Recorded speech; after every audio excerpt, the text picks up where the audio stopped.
Very good morning, students. Welcome back to first year physics. So previously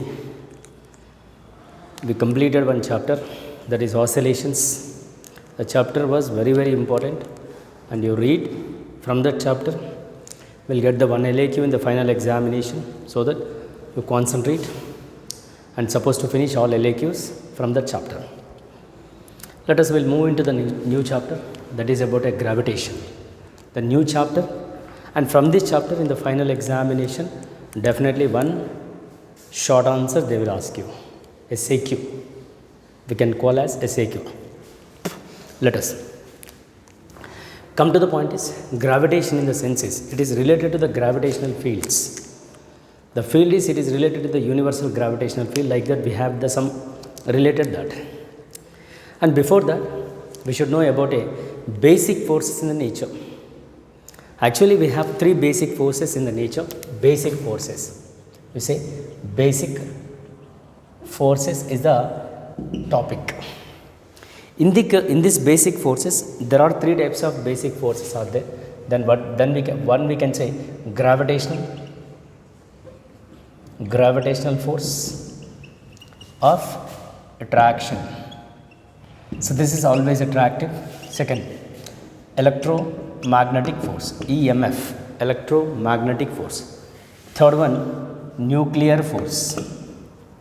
In this nuclear force, again we have two.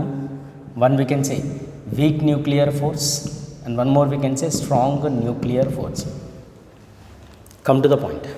See, the basic forces in the nature, it is for 2 marks. There are actually three basic forces are in the nature. One we can say gravitational force of attraction. Second, electromagnetic force. Third, nuclear force. In this nuclear force, again we have weak nuclear forces as well as the strong nuclear forces. Out of these three, the strong one is nuclear force only. The strongest force in the nature. Out of three, strongest force in the nature is, we can say, nuclear force.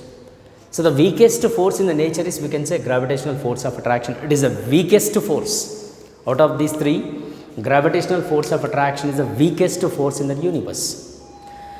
Coming to the gravitational force of attraction, you remember, it is a conservative and work done independent of path followed. Which one? Gravitational force is, it is a conservative force. Conservative in the sense is work done by the force is not equal to 0. Gravitational force of attraction is a conservative force. Already we know about a conservative and non-conservative. So that the gravitational force of attraction is a conservative and it is independent on the path followed. Which one? About a gravitational force of attraction. It is always attractive. That's what here. Earth is attracting the moon, and as well as the moon also attracting the earth. See, this is, we can say, earth attracting the moon, and as well as the moon also attracting the earth, which we can call as the gravitational force of attraction. And here coming to the point is, it is a long-ranged force. Which one? Long-ranged force. So the gravitational force is a long range. It acts a long distance, and it is the weakest force in the universe. Which one? Gravitational force is the weakest force in the universe. And coming to the point is, this force is appeared by the change of gravitations. This force is due to by the change of gravitons. See, come to the point is about a gravitational force of attraction. In this first one, it is attractive force, and it acts a long range and weakest force in the universe, and it is a conservative, and it is independent on path followed. And here you remember, it is what here? It is also, we can say, due to the gravitons. Gravitational forces, it is due to the gravitons only. Gravitons. Like this, it is about a, we can say, related to, we can say, gravitational force of attraction. Not only that, we can also call action and reaction pair. Which one? Gravitational force is the action and reaction pair. That mean here F1 is equal to minus F2, action and reaction, because it is attracting the one body, and the same time that body also attract the other body. That here you take a earth is the one body, and here is the moon is the another body. So there will be a force of attraction. Earth is attracting as well as moon also attracting. That's what we can call action and reaction. And this force is act between the huge mass of a bodies, like earth mass, like earth and sun, like earth and other planets, moon and other planets, like Jupiter and other planets, Saturn and other planets. Like it is related to the huge mass of a bodies, the gravitational force of attraction related to the huge mass of a bodies. That's what we can call like this. Clear?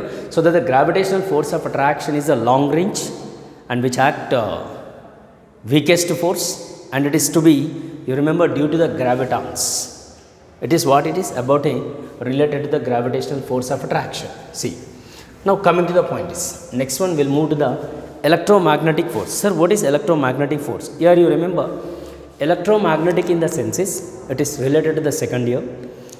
It is related to electric fields as well as the magnetic fields. Electric is nothing but related to the charges. Magnetic field is nothing but related to the magnetic folds. See, electric field is related to the electric charges. Magnetic field is nothing but related to the magnetic folds. So that electromagnetic force is nothing but it is either may attract or repel. It is attract or repel. That's what here we can say in case of electromagnetic force. It is maybe attractive or maybe repulsive, because if I say positive charge, you take both positives, therefore there will be a repulsion will act. Suppose if I take a positive and negative charge, yes, there will be a attraction will be there. That's what we can say. It is maybe attractive or maybe repel. Suppose I want to say about a magnetic poles, if north, of course there will be a repulsion. Suppose if I take a north to south, yes, there will be a attraction like this. Clear? So it may be attractive like this. So that's what we can call electromagnetic force. It may be attractive, it may be repulsive. And you remember, it is a long ranged force again. It is also long ranged. Which one? Electromagnetic force also act a long range. Okay, it is a long range. And come to the point is, it is communicated through the photons. It is due to photons. You remember, again we have in the second year. It is about a what? Related to the electromagnetic force. Electromagnetic force. We can also call EMF. And coming to the point is nuclear force. Nuclear force is related to the nucleons. What is nucleons? At a center of the nucleus. I mean to say, in the atom there is a nucleus. So in the nucleus there will be a positive and negative. I mean to say proton and neutron particles will be there. And here around the nucleus there will be electrons is revolves. So it is related to nucleons. There may be a force of attraction, there may be a force of repulsion, again it is. This is the nuclear force. It is maybe attracts. Suppose proton electron is attracts. Proton is repels. Same nature will repel, opposite nature will attract. That's what we can call, it is maybe attractive or maybe repel. And in this we have two types are there. One we can say strong nucleus, one more we can say weak nuclear. Strong in the senses it is the strongest force in the nature. This one is the strongest because the distance between the particle is very less. That's what here. Inside the nucleus there will be a less distance will be there. So due to that it is existed between the nucleons inside the nucleus now, so that it is the strongest force of all other forces. It may be 10 power 36 times it is greater than all other forces. 10 power 36 times greater than all other forces. Which one? Strong nuclear force is more than all other forces. And coming to the point is, it is due to communicated through the pi mesons. It is communicated through the pi mesons. Which one? Strong nuclear forces are communicated, and it is about through the pi mesons, right? And coming to the weak nuclear forces. Sir, what is mean by weak nuclear forces? See, weak nuclear forces are generally it is also nuclear force, and if it is a weak in the senses, it is responsible to conduct a beta decay. It is actually to conduct a beta decay. Which one? A weak nuclear force is responsible. It is a type of radioactivity. It is a type of radioactivity decay known as beta decay. We can call beta decay process.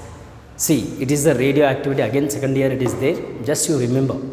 Beta decay process and either a similar decay process involving in this fundamental natures, fundamental particles, and it is also short range. It is also short range and it is communicated through the weak bosons. Weak bosons. What are these all? Pi mesons, bosons, gravitons, like we have leptons. These all related to elementary particles. Of course, this is complete information is there in the second year, not required. Just you remember. So, here actually we want to say about a basic forces. No, in this basic forces, first one gravitational force of attraction, electromagnetic force, nuclear force. Out of these three, gravitational force of attraction is the strongest, weakest force. Which one is strong? Nuclear force is the strong, and it is a 10 power 38 times or 36 times more than all other forces. So here it is the weakest. Which one? Gravitational force. Here our chapter related to only nuclear forces, it is related to the gravitational force of attraction, not related to the electromagnetic, not related to the nuclear forces. So these two are there in the second year, so right away not required, but we should remember what are the basic forces in the nature. These are the three basic forces in the nature. Okay, we'll see after the other topics are there, then after we'll see gravitational force and etc. we have. Now, coming to the point is, here, see the very important question is that is about a Kepler's laws. This is for 4 marks. First question only, there is a 4 marks. We can say Kepler's laws, right? It is about a Kepler's laws. See, this is for 4 marks. Sir, what is the Kepler law? So there are actually, we have 3 laws in case of a Kepler. First one we can say law of orbit, second one law of area, third one law of period. See, about the 3 statements, if you say 3 statements, then it is over for Kepler's laws. Sir, what about a law of orbit? First one, law of, you say about a first one, law of orbit. Right? Sir, what is law of orbit? Usually all planets in the universe which are revolve around the sun, that's what we can call solar system. In a solar system there is a family, there are number of planets are there, like earth, like moon. Of course, moon is a natural satellite to the earth. Like other planets also is there, like Jupiter. Of course, Jupiter have a more than 60. Saturn and Jupiter have a more than 60 natural satellites are there till now. Jupiter and Saturn. See, highest natural satellites are there for Jupiter and we can say Saturn. Moon, Earth is have only one planet, natural planet, that is only Moon. But other planets have other natural satellites. So this is the one family in a solar system. These all planets which are revolving around the sun. Suppose let we know about Earth. So Earth is revolving around the sun in a elliptical orbit. So it is an oval shape. So that we can call as a law of orbit it is. So that here we can say all planets are revolving around the sun in a elliptical orbit. So that this is the law of orbit, you say that all planets which are revolving like this in elliptical orbit, which we can also call oval shape, like egg, like a shape is egg. So this we can call as the law of orbit. And I want to tell you some other in this also we have. So there is a 2 axis, one we can say major axis is one more we can say minor. So this we can call as the minor axis, this we can say major axis, right? In this, the total major axis is 2a diameter, and what about the minor axis diameter? The minor axis diameter is nothing but a 2b, and there is a radius, we can say it is a b, this is also we can say b. And coming to this major axis, you take a is the a, this is the semi major we can call. Semi major in the sense is it is a half. Total major axis, in that major total diameter is 2a, in that half we can call semi major and semi minor axis. Now coming to the point is, let us you take a, on this major axis, sun is at a one point, one focus point. Sun is at a point is, we can say at a one focus point, you say S is the sun point. We can take here also, no problem. It is another focus point, right? And coming to the point is, it is a O, this is the A, and it is the B. See, I want to tell you some other statements related to this. See, because these are the very, very important, we should know also. See, there is some distances are there, which is a sun is at a one foci point. Suppose the earth is revolving in the elliptical orbit. When earth reaches to A point, there is a closest approach to the sun. No? The closest approach to the sun, the distance between the sun and earth is very less. That we can call as the perigee. Right? We can call perigee. It is a new word, and everyone remember, or we can also call perihelion.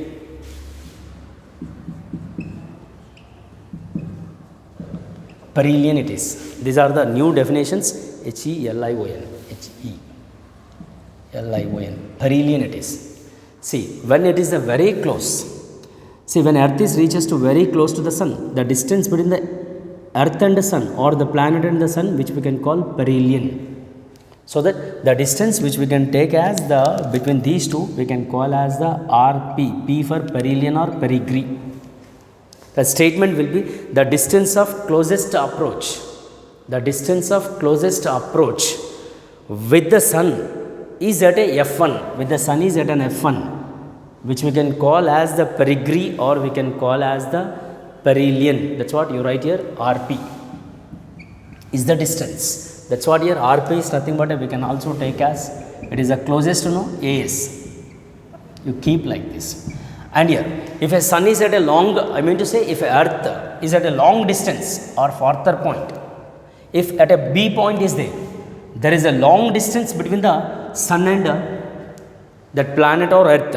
There is a greatest distance from the planet or from the planet to the sun. See, planet is at a B point and sun is at an F1 point. The distance between these two, which we can call as the apogee. A-P-O-G-E-E. Apogee, or we can also call aphelion. Aphelion, this we can call RA. So, you say from this point to till this point, we can call as the RA is the distance. It is the longest distance, or we can also call farther point. The distance from the sun, which is a long. That's what we can call apogee, or we can call aphelion. That's you right here. RA is nothing but we can also say SB. That SB is nothing but the distance is we can also call SO plus here OB. We can say like this. This is what apogee or aphelion. So these are the new words in the gravitation.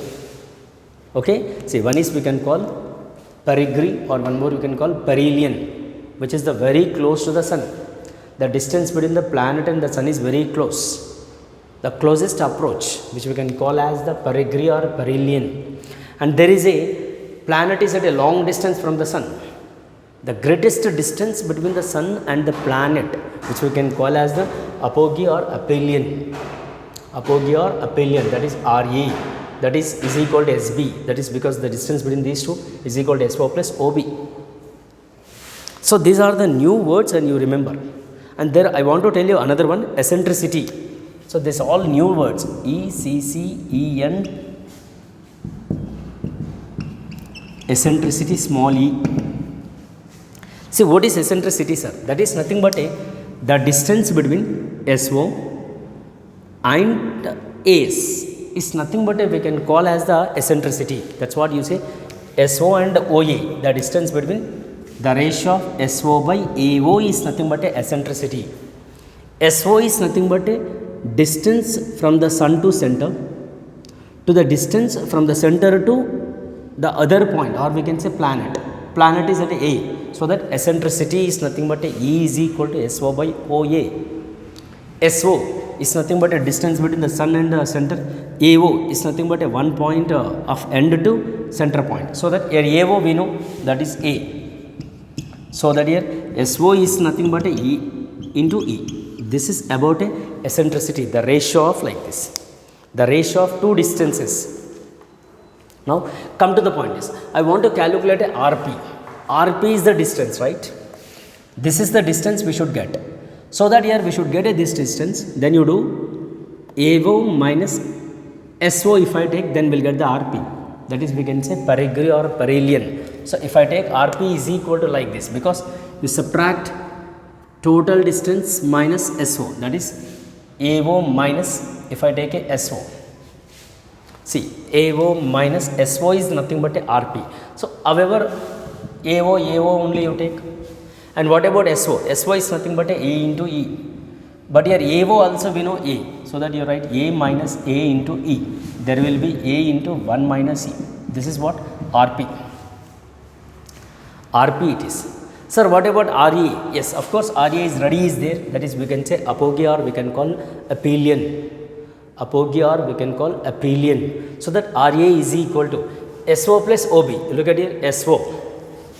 Yes, of course, SO is nothing but a AE and OB is nothing but a A. So that you write directly AE plus it is A it is. Therefore, A you take common, 1 plus E. Now we know RA we know, and as well as RP we know. Now these are the two distances which we can say like this. You give as number 1 here. Yes, of course, 1 it is. You take as a number 2. So this is law of orbit. This is about a law of orbit. Suppose you want to calculate RP by RA. Of course, you take RP by RA is equal to A into 1 minus E by A into 1 plus E. So A cancel. RP by RA is equal to 1 minus E by 1 plus E. RP by RA it is. Like this, we can take the law of orbit related to be like this. Once again, law of orbit is nothing but a. Law of orbit is nothing but a. All planets, usually in the solar system, all planets which revolves around the sun in elliptical orbit. Of course, Earth also revolving in elliptical path. The law which we can call law of orbit, it is a Kepler's law. So this information related to completely law of orbit. There are new words, perigee or perihelion, apogee, or we can say aphelion. So the perigee is nothing but a, which is very closest distance between the sun and the planet. The closest approach, when because the earth revolving around in elliptical path, no, when sun is at a one focus, one place. So when reaches to very close, the distance between the sun and the planet is very close, which we can call as perigee or perihelion. Of course, we can get RP is equal to like this, and it is RP is equal to A into 1 minus E. What is E? E is nothing but eccentricity. Eccentricity, that is SO by AO. SO by AO. So by use that E value and substitute here, we will get the RP value. Like in the RA, RA is nothing but what it is we can say apogee or aphelion. Sir, what is apogee or aphelion? So the apogee or aphelion is nothing but it is the farthest point when Earth or planet is revolving in elliptical path, when the distance between the sun and the planet is large, greatest distance. Of course, the greatest distance only this. So there will be a distance between the sun and the planet is very large. If it is very large, the distance we can call apogee or aphelion. So that we should get an aphelion or apogee or aphelion. RA is equal to SB, that is SO plus SB, OB. So AE plus A, you take a common, 1 plus A.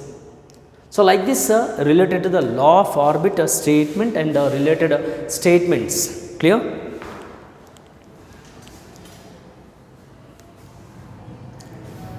So which related to what it is? Completely related to the Kepler's first law. In this Kepler's first law, actually we have 3, no? So out of 3, 1 is finished. So one law is finished. That is the Kepler's first law is finished. Clear? So you go through this all, whatever here it is there, you refer this all. Right. So this is about a today's class, and we'll see the next laws are there. There is the second law is there, Kepler's second law, as well as the Kepler's third law also is there, that we see in the next class. Because we have to say the second law also, third law also. Right. Thank you very much. We'll see in the next class.